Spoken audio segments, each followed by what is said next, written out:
धार्मिक विद्वानों को जेल में डालना, जामा मस्जिद को बंद कर देना और स्कूल के बच्चों को ये कहना कि आप हिंदू भजन गाएं, ये गवर्नमेंट ऑफ इंडिया का कश्मीर को लेकर असली हिंदुत्व एजेंडा दर्शाता है। और अगर इन हुक्मों को, इन क्रूर हुक्मों को ना माना जाए तो पीएससी लग जाता है। यही वो कॉस्ट है जो हमें पे करनी पड़ रही है इस बदलते जम्मू कश्मीर की। ये अल्फाज है जम्मू कश्मीर की पूर्व मुख्यमंत्री और पीडीपी की अध्यक्षा महबूबा मुफ्ती की ट्वीट की। इस ट्वीट के साथ उन्होंने एक वीडियो शेयर किया है। वो वीडियो गवर्नमेंट स्कूल कुलगाम का बताया जा रहा है और उसमें बोर्ड सामने दिखाई दे रहे हैं कि गवर्नमेंट स्कूल कुलगाम उस पर लिखा हुआ है और अंदर कुछ बच्चे हैं, स्कूल के बच्चे हैं जो भजन गाते हुए जो है वो सामने दिख रहे हैं। रघुपति राघव राजा राम पतित पावन सीताराम। रघुपति राघव राजा राम पतित पावन सीताराम। सीताराम सीताराम पतित पावन सीताराम। प्यारे माना सीताराम सीताराम सीताराम। सीताराम पतित पावन सीताराम। ईश्वर अल्लाह तेरा नाम सबको सलाम दीजिए भगवान।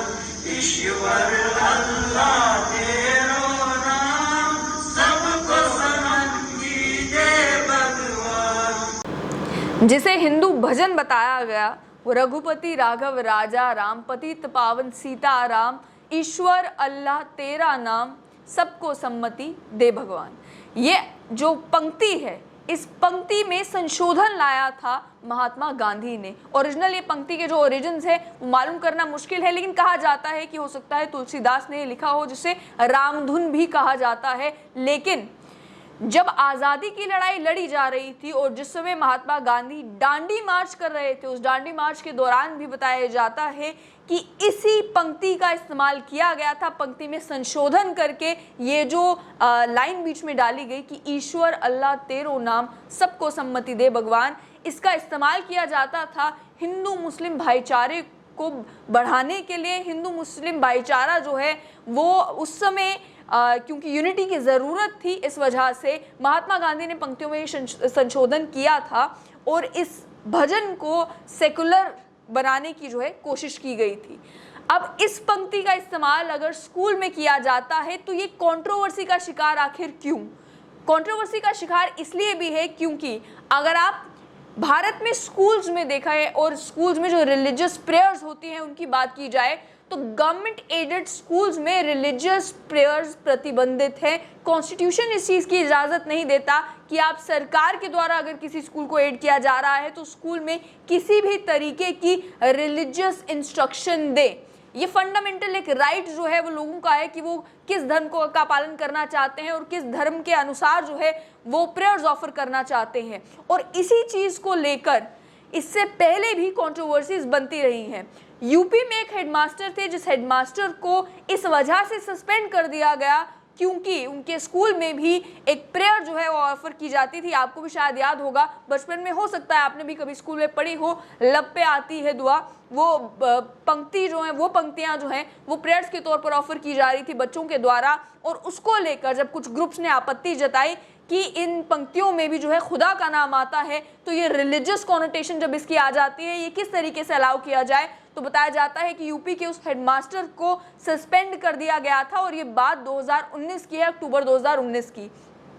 उसके जवाब में हालांकि हेडमास्टर ने यह भी कहा था कि लब पे आती है दुआ के साथ साथ इतनी शक्ति हमें देना दाता, ये प्रेयर भी जो है वो ऑफर की जाती है। इसमें कंट्रोवर्सी की कोई बात नहीं थी। मुझे जो सस्पेंड किया गया वो गलत सस्पेंड किया गया था। लेकिन फिर एक और मामला, और ये मामला इससे भी पुराना, 2017 में एडवोकेट विनायक शाह एक पिटिशन लेकर सुप्रीम कोर्ट पहुंचे। पिटिशन ये थी कि केंद्र विद्यालयों में जो कानून था उसमें संशोधन किया गया था और संशोधन में कहा गया था कि मॉर्निंग असेंबली जब होगी तो उसमें ये प्रेयर ऑफर की जाएगी। उस प्रेयर को लेकर कंट्रोवर्सी ये बनी कि वो जो प्रेयर थी वो उपनिषद से डिराइव की हुई थी और उसको लेकर एडवोकेट विनायक शाह ने जो पिटिशन दायर की सुप्रीम कोर्ट में, उसमें कहा गया कि हिंदू भजनों का या हिंदू किसी प्रेयर का इस्तेमाल आखिर एक सरकारी स्कूल में, केंद्र विद्यालयों में कैसे किया जा सकता है, जबकि कॉन्स्टिट्यूशन इसकी इजाजत नहीं देता कि किसी भी गवर्नमेंट एडेड स्कूल में रिलीजियस इंस्ट्रक्शन दी जाए। 2017 में ये पिटिशन दायर हुई। उसके बाद सुप्रीम कोर्ट ने 2018 में एक नोटिस भी सेंटर को जो है वो जारी किया कि किस तरीके से हिंदू स्कूल प्रेयर्स जो हैं वो सरकार के द्वारा रन किए गए केंद्रीय विद्यालय में रिसाइट करने को कहा जा सकता है, और कहा भी इस तरीके से कि अगर आप रिलीजियस प्रेयर्स ये प्रेयर्स जो है वो ऑफर नहीं करते हैं तो आपको पनिश भी किया जाएगा। ये भी जो है वो कंडीशन रखी गई थी। इसके चलते जब सेंटर का रिस्पांस मांगा गया उसके बाद इस मामले में सुनवाई होती रही। पिटिशन का मेन आर्गुमेंट ये था कि वो स्कूल, जिस स्कूल में अलग अलग धर्मों से बिलोंग करने वाले बच्चे भी आ रहे हैं, अलग अलग फैमिली से बिलोंग करने वाले बच्चे आ रहे हैं, जिन फैमिलीज का बिलीफ अलग हो सकता है वो किसी और धर्म से बिलोंग करते हो सकता है वो ऐसी फैमिली से बिलोंग करते हो जो धर्म में मानते ही ना हो, उसके बावजूद भी उन्हें फोर्स करना कि आप एक प्रेयर जो है वो ऑफर करें, एक रिलीजियस प्रेयर ऑफर करें, ये किस तरीके से सही है, ये पिटिशन का मेन आर्गुमेंट था जिसे वो कोर्ट में कंटेस्ट कर रहे थे। 2019 में इस मामले की गंभीरता को समझते हुए बेंच ने ऑब्जर्व किया, जो बेंच इस मामले को सुन रहा था, कि इसे कॉन्स्टिट्यूशनल बेंच जो 5 जजेस का होता है उसके सामने पेश किया जाना चाहिए, क्योंकि ये कॉन्स्टिट्यूशनल मैटर है कि क्या सरकारी स्कूलों में रिलीजियस प्रेयर्स ऑफर की जा सकती हैं। क्या वो प्रेयर जो चाहे जिसके अल्फाज जो है वो धार्मिक चाहे ना हो, लेकिन जो डिराइव किसी रिलीजियस टेक्स्ट से किए गए हैं, क्या वो भी जो है वो सरकारी स्कूलों में ऑफर किए जा सकते हैं कि उसे भी एक प्रेयर के तौर पे देखा जाए। तो ये कहा गया कि इस मामले को चीफ जस्टिस ऑफ इंडिया के सामने पेश किया जाना चाहिए, क्योंकि मामला है कि आर्टिकल 28 सबसेक्शन 1 जो कॉन्स्टिट्यूशन का है उसकी करेक्ट इंटरप्रिटेशन क्या है। आर्टिकल 28 आखिर कहता क्या है? आर्टिकल 28 ये कहता है कि कॉन्स्टिट्यूशन प्रतिबंध लगाता है रिलीजियस इंस्ट्रक्शन पर स्कूल्स के अंदर, वो स्कूल्स जो स्टेट फंडेड हैं। इसी के चलते जो है अब सितंबर 7, 2022 को लास्ट इस मामले में हेयरिंग हुई। हेयरिंग में बहुत मुद्दों पर जो है वो डिबेट हुई, इसके सभी एस्पेक्ट्स को डिस्कस किया गया और अभी अगले महीने जो है इस मामले में हियरिंग होनी है। लेकिन इस कॉन्स्टिट्यूशनल मैटर को और इस सुप्रीम कोर्ट के केस को आपके सामने लाने का मकसद क्या? मकसद ये कि रिलीजियस प्रेयर्स सरकारी स्कूल्स में, ये मसला आज से नहीं, ये मसला 2017 से बना हुआ है। इसके ऊपर एक डिबेट जो है वो नेशनल लेवल पर ऑलरेडी चल रही है, सुप्रीम कोर्ट में ऑलरेडी चल रही है, और मकसद यही है मालूम करने का कि किन टेक्स्ट को, किन पंक्तियों को आप मान सकते हैं कि ये धार्मिक है और किन्हें नहीं माना जा सकता कि ये धार्मिक है, किन्हें जो मॉरल एजुकेशन है उसके स्फेयर में लाया जा सकता है। अब जहां तक बात है इन पंक्तियों का, रघुपति राघव राजा राम, तो इन पंक्तियों को एक तरफ अगर शुरू की 2 पंक्तियों को देखें तो आप कह सकते हैं कि भाई हिंदू भजन है, ये साफ तौर पर लिख रहा है, इसमें भगवान राम का जो है वो जिक्र हो रहा है। वहीं जब आप लास्ट की 2 पंक्तियां देखते हैं कि ईश्वर अल्लाह तेरो नाम, तो आपको लगता है कि भाई ये तो सेक्युलर है, इसमें तो जो है सभी रिलीजन्स को अगर इंक्लूड किया जा रहा है और कहा जा रहा है भगवान के कई नाम हो सकते हैं, लेकिन जो है भगवान को प्रेयर ऑफर की जा रही है, तो ये एक रिलीजन को बिलोंग करने वाला कैसे हुआ? फिर तो ये सेक्युलर हो सकता है। तो मामला यहाँ पर यह है कि महबूबा मुफ्ती जो जम्मू कश्मीर की पूर्व मुख्यमंत्री हैं, उन्होंने वीडियो तो ट्वीट किया और वीडियो ट्वीट करके संगीन इल्जाम गवर्नमेंट ऑफ इंडिया के ऊपर लगाए हैं कि वो अपना हिंदुत्व एजेंडा जो है वो आगे बढ़ा रहे हैं।